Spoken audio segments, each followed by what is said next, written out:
What if the raging conflict over Palestine isn't just a matter of borders or politics, but a divine plan that no human peace treaty can ever resolve for centuries? World leaders, empires, and nations have tried to lay claim to this land, with solutions always seeming out of reach. But what if the reason no solution has ever worked is because the battle for Palestine is not meant to be solved by human hands? According to the Bible, the ongoing struggle over this land was predicted thousands of years ago. And it's not merely a political or territorial issue, it's a matter of prophecy. The land we now call Palestine has been at the center of a spiritual war, with ancient peoples like the Canaanites and Philistines clashing with God's chosen people, Israel. Imagine for a moment that the underlying reason for the continuous conflict is that Palestine is the key to the prophecy of the end times, and that its fate has already been predetermined in the scriptures. In this video, we will delve deeply into the biblical origins of Palestine, its connection to ancient prophecies, and how this region is destined to play a critical role in the final events of history. You will come to understand that the battle for Palestine is not just a war over land. Rather, it is a battle for the fulfillment of God's plan, which is a plan that no political agreement can truly settle.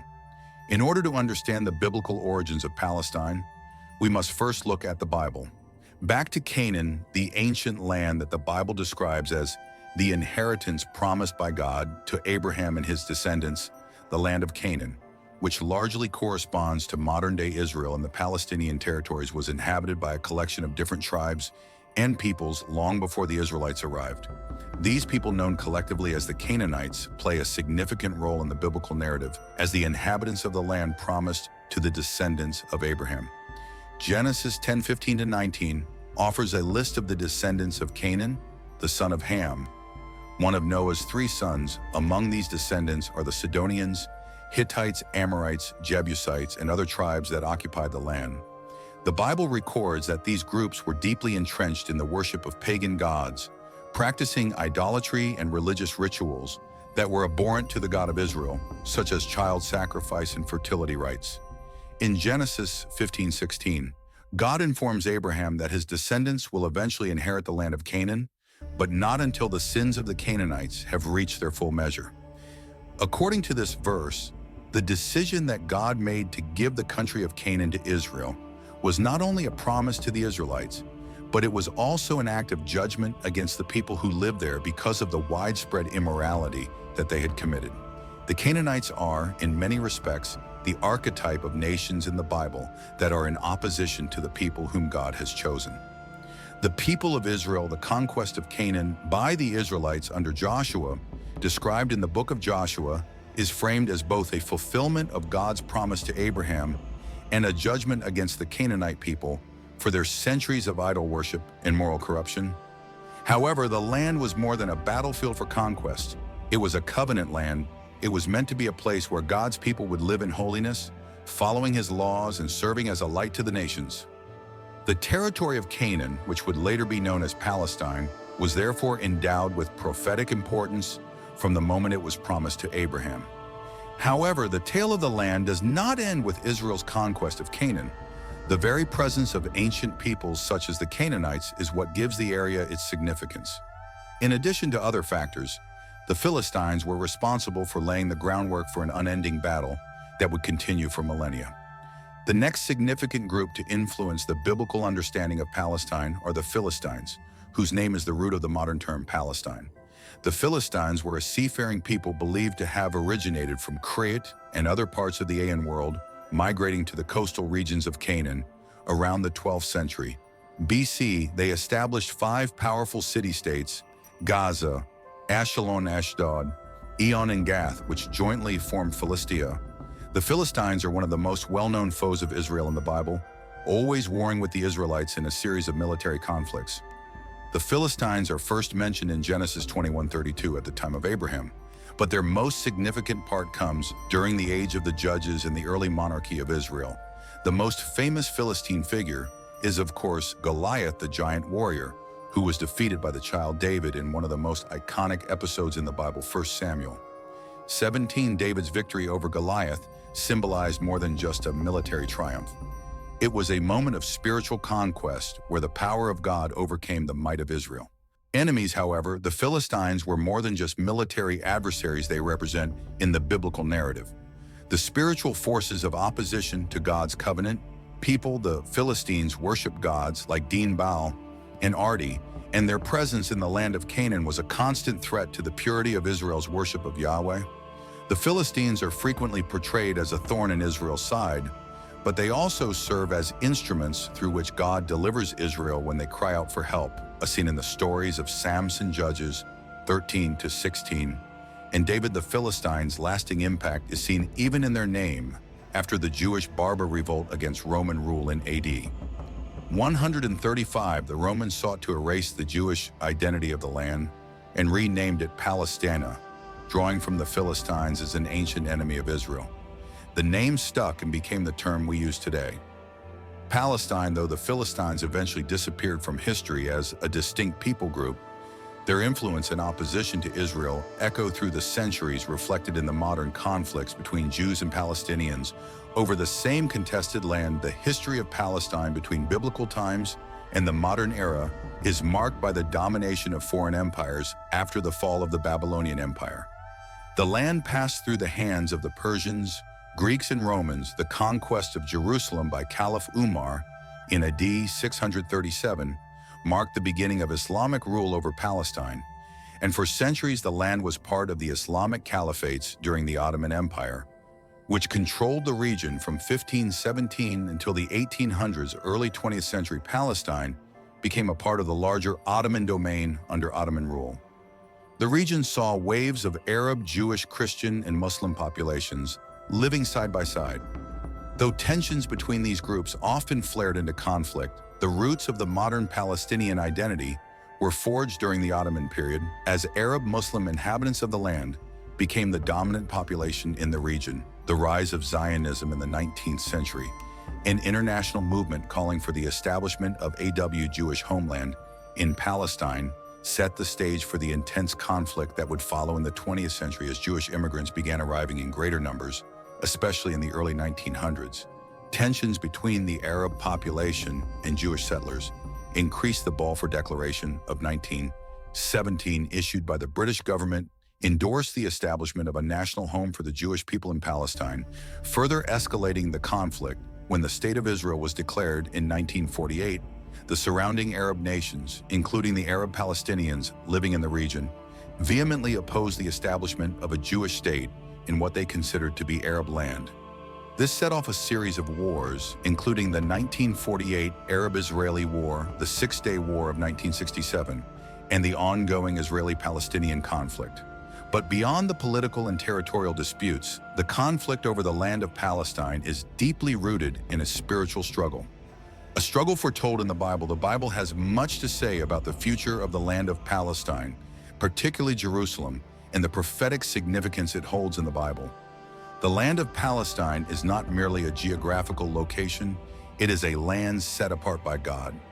For His purposes, the struggles over this land, especially the city of Jerusalem, are depicted as central to God's plan for the end times. One of the most striking prophecies concerning the future of Jerusalem is found in Zechariah 12:23, where God declares, "Behold, I will make Jerusalem a cup of trembling unto all the people around about. And in that day will I make Jerusalem a burdensome stone for all people. All that burden themselves with it shall be cut in pieces, though all the people of the earth be gathered together against it." This prophecy is remarkable in light of today's events. The struggle for control over Jerusalem, which both Jews and Palestinians claim as their capital, continues to be a focal point of international tension. According to the Bible, this conflict will only intensify in the last days, as all nations will eventually gather against Jerusalem. But why Jerusalem? The Bible presents Jerusalem as the city selected by God, the place where He has established His name. It is the city where King David established his reign, and the city where Solomon constructed the temple, the central place of worship for the Israelites. According to biblical prophecy, Jerusalem is also the city where Jesus Christ will come to reign as King of Kings. Zechariah 14:4. Another major prophecy concerning Palestine is found in Joel 3:2, When God says, "I will gather all countries and bring them down to the valley of Jehoshaphat, there I will put them on trial for what they did to my inheritance, my people Israel, because they scattered my people among the nations and divided up my country." This prophecy talks of a future judgment that God will bring against the nations for their role in separating the land of Israel, a land that includes what is currently considered Palestine. The division of Jerusalem and the broader land of Israel is a central issue in modern peace negotiations, with many advocating for a two-state solution that would divide the land between Israel and a future Palestinian state. But according to biblical prophecy, the land belongs to God, and efforts to divide it will bring divine judgment. The book of Revelation also speaks of a time when the nations of the earth will gather for a final battle in the valley of Armageddon, situated in modern-day Palestine. Revelation 16:16. While the Bible does not directly mention the modern Palestinians, it speaks extensively about the land they inhabit and the future struggles surrounding it. The ancient conflicts between the Israelites and the peoples of Canaan and Philis serve as precursors to the ongoing strife between Jews and Palestinians. These ancient battles over the land were not just political, they were spiritual struggles for the destiny of God's people and His covenant. Many biblical scholars see the ongoing Arab-Israeli conflict as a continuation of the ancient enmity between Isaac and Ishmael. The sons of Abraham, Isaac, through whom the covenant was established, became the father of the Israelites, while Ishmael became the father of the Arab peoples in Genesis 16:12. Ishmael is described as a wild man. His hand will be against every man, and every man's hand against him, and he shall dwell in the presence of all his brethren. Some interpret this as a prophecy of the ongoing strife between the descendants of Isaac and Ishmael. The Bible also makes numerous references to Edom, the descendants of Esau, Jacob's brother, which is often associated with the Arab nations surrounding Israel. The book of Obadiah contains prophecies of judgment against Edom for their role in opposing Israel. And some see these prophecies as applying to the broader Arab-Israeli conflict today. Despite the ongoing conflict, the Bible also offers a glimpse of hope for peace in the region in Isaiah 19:23-2. The prophet foresees a future where Egypt, Assyria, which includes parts of modern Palestine and Israel, will live in harmony in that day. There will be a highway from Egypt to Assyria. The Assyrians will go to Egypt, and the Egyptians to Assyria. The Egyptians and Assyrians will worship together in that day. Israel will be the third along with Egypt, and Assyria a blessing on the earth. The Lord Almighty will bless them, saying, "Blessed be Egypt, my people, Assyria, my handiwork, and Israel, my inheritance." This prophecy points to a future time when reconciliation will occur between Israel and the surrounding nations, including the Palestinians, as part of God's ultimate plan for peace. However, this peace will not come through political negotiations. It will come through the return of the Messiah. At the heart of the Bible's prophetic narrative is the promise of the Messiah, the anointed one who will bring peace and establish God's kingdom on earth for Christians. This Messiah is Jesus Christ, who fulfilled many of the Old Testament prophecies during his first coming, and who will return to fulfill the rest. The Bible makes it clear that when Jesus returns, he will establish his kingdom in Jerusalem. In Zechariah 144, the prophet describes the day when Jesus will stand on the Mount of Olives just outside Jerusalem and defeat the nations gathered against the city.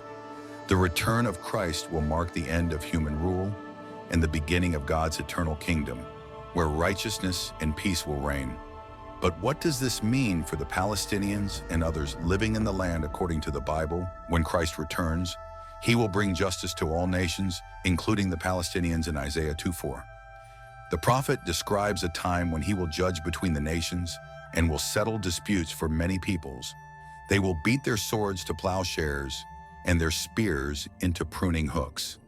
Nation will not take up sword against nation, nor will they train for war anymore.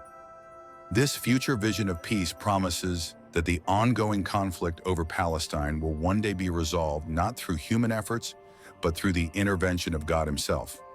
The Bible makes it clear that the land of Palestine is not just a piece of real estate, it is a land chosen by God for his purposes.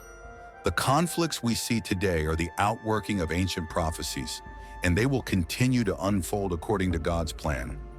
In the end, the Bible promises that peace will come to this land But it will not come through human efforts. It will come through the return of the Messiah, who will bring justice, peace, and reconciliation to all peoples, including the Palestinians.